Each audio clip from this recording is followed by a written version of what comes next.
माँ शारदे को सभी नमन करते हैं। मैं और एक कदम आगे बढ़ के छोटा सा प्रयास करता हूँ। मैं शब्द ब्रह्म को नमन करता हूँ। दीदी देखिए आप, शब्द ब्रह्म को नमन करने का प्रयास करता हूँ एक छंद के द्वारा। शब्द ने क्या दिया है दीदी, कलम ने हमें क्या दिया है, कविता ने क्या दिया भाई साहब, देखिए आप। जीवन में श्रृंगार दिया, जीवन को श्रृंगारित किया साहब। कविता को यदि मेरे जीवन से हटा दिया जाए तो मैं सामान्य वो व्यक्ति हूं जो अपने परिवार के भरण पोषण के लिए रात दिन दौड़ रहा है। क्या दिया कविता ने दीदी? जीवन ने श्रृंगार दिया, जीवन ने श्रृंगार दिया, शब्द उपहार दिया, शब्द रंग, शब्द रस, शब्द मकरंद है। जीवन ने श्रृंगार दिया, शब्द उपहार दिया, शब्द रंग, शब्द रस, शब्द मकरंद है। मानस पे आती है कविता नव रूप लिए, गीत दोहा मुख तक कभी नव छंद है।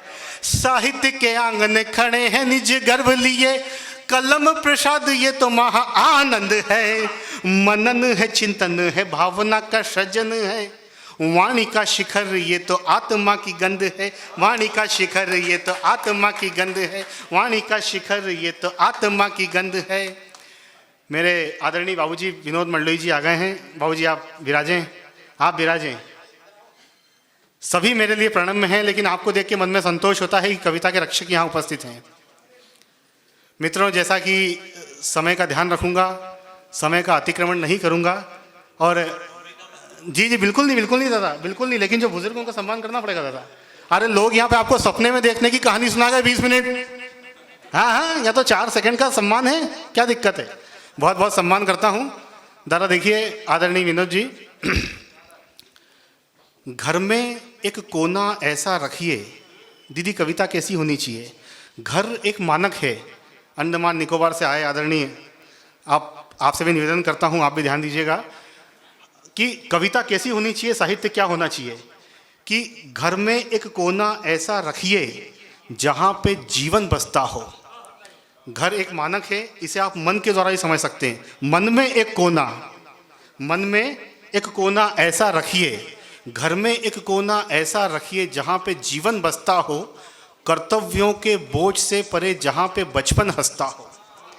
घर में एक कोना ऐसा रखिए जहाँ पे जीवन बसता हो, कर्तव्यों के बोझ से परे जहाँ पे बचपन हंसता हो। बचपन हंसता हो जैसे कि महकी कोई फुलवारी, बचपन हंसता हो जैसे कि महकी कोई फुलवारी। बचपन हंसता हो जैसे कि पावन तुलसी की क्यारी। बचपन हंसता हो जैसे असीम अनंत आनंद लिए। बचपन हंसता हो जैसे कि कोई भ्रमर मकरंद लिए। बचपन हंसता हो जैसे कि मित्र सखा संग बैठे हों। बचपन हंसता हो जैसे कि कृष्ण सुदामा बैठे हों। बचपन हंसता हो जैसे कि माँ का प्यारा आलिंगन।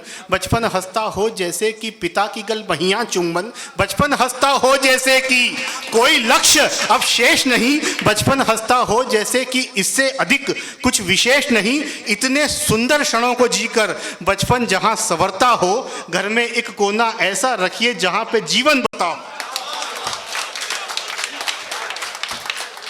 घर में एक कोना ऐसा रखिए जहां पे जीवन बसता हो। उस कोने में रखना तुम दादी के नानी के किस्से। वो कोना कितना महत्व रखता है देखिए दीदी हमारे जीवन में। उस कोने में रखना तुम दादी के नानी के किस्से, अनुभव का वो जीवन जल जो नई कोपलों को सींचे। उस कोने में रखना तुम दादी के नानी के किस्से, अनुभव का जो वो जीवन जल जो नई कोपलों को सींचे। उस कोने में रखना तुम उसकी चुनरी और शाल भी। उस कोने में रखना तुम सिक्कों से बंधा रुमाल भी। उस कोने में रखना तुम उसकी चूड़ी और कंगन भी। उस कोने में रखना तुम उसके रोली और चंदन भी। उस कोने में रखना तुम उसकी चिंताएं आशाएं, जीवन को जो सरल बनाएं उसकी ऐसी परिभाषाएं। उस कोने में रखना तुम उसका लाड़ दुलार भी। जीवन मंथन से जो निकला वो जीवन का सार भी। अरे जिहुआ शब्द सुमन से जहां अमृत नेह बरसता हो, घर में एक कोना ऐसा रखिए जहां पे जीवन बसता हो। घर में एक कोना ऐसा रखिए जहाँ पे जीवन बसता हो, कर्तव्यों से बोझ से परे जहाँ पे बचपन हंसता हो। एक कोना हमेशा ऐसा मन के कोने में रखिए। आप थोड़ा समय निकालिए, अपने बुजुर्ग के पास बैठिए, मन के कोने को वो शुद्ध करेंगे, पवित्र करेंगे और जीवन में उत्थान करेंगे। बहुत बहुत धन्यवाद।